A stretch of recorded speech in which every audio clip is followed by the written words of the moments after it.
Okay, from Big John in YouTube.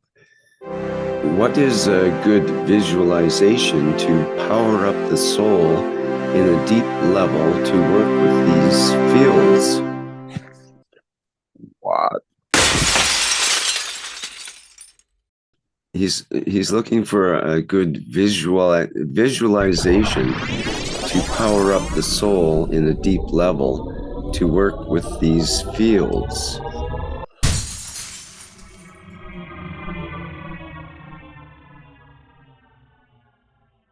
As I always say, you have to go lower than higher.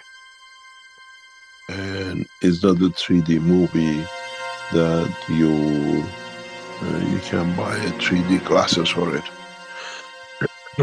It's emotion and feeling.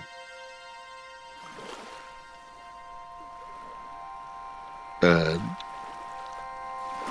if you understood the teaching, you don't actually power up, you power down.